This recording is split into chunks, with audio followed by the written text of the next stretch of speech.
যা দেখতে পাচ্ছি মানুষের ভাবে থাকতে পারে না, পরিবর্তন হবেই। এটা ওদের দলীয় ব্যাপার, এদের পারিবারিক লড়াই, সে তো শুনেছি পিসি ভাইপোরও লড়াই আছে।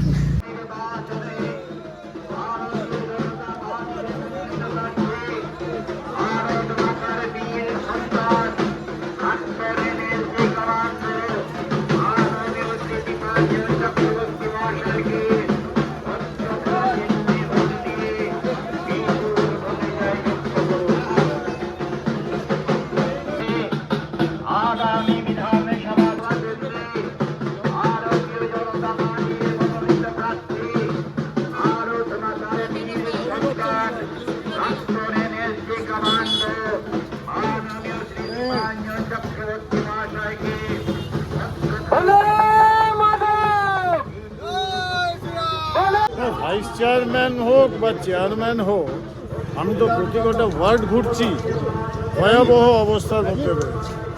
তবে এটা মানুষকে বুঝতে হবে যে এই জিনিসটাই চলতে পারে না, এর জন্য পরিবর্তন দরকার।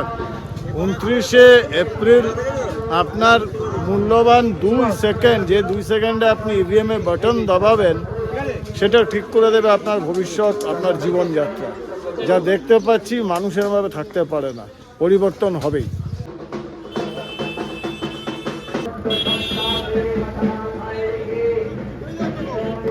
এটা ওদের দলীয় ব্যাপার, এদের পারিবারিক লড়াই, সে তো শুনেছি পিসি ভাইপোরও লড়াই আছে। আমি কি বলবো এই ব্যাপারে, ওদের ব্যাপার ওরাই বুঝুক। মানুষ অশান্তিতে রয়েছে, মানুষ দুর্ভোগের মধ্যে রয়েছে, ওটাই আমাদের সামলাতে হবে। গতকাল শ্রমিক ভট্টাচার্য বলেছে উত্তরপাড়ায় পদ্ম ফুটছে এবার।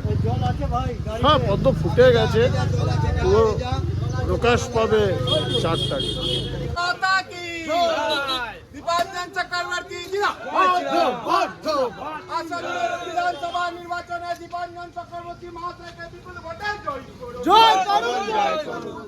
আমাদের এই উত্তরপাড়া বিধানসভায় তৃণমূল সিপিএম যেভাবে প্রচার করছে, এরা বুঝে গেছে যে আমাদের যে ক্যান্ডিডেট হয়েছে তার ধারে কাছে তারা আসতে পারবে না। তারা জোর জবরদস্তি লোককে বোঝাচ্ছে, কিন্তু পাবলিক সচেতন হয়ে গেছে। তৃণমূলকে চায় না, সিপিএমকেও চায় না। সিপিএম 34 বছর লোকে লাল চোখ দেখেছে, সিপিএম তো কলার খোসা শুদ্ধ খেয়ে নিয়েছিল, কেউ বুঝতে পারেনি দুর্নীতি। কিন্তু তৃণমূল তো কলা গাছই খেয়ে নিয়েছে। আর কিছু বলার নেই, পাবলিক সচেতন যারা আছে, আমরা সমর্থন যা পাচ্ছি, এখানে সাইলেন্ট ভোটার আছে, তারা ঠিক সময় জবাব দিয়ে দেবে।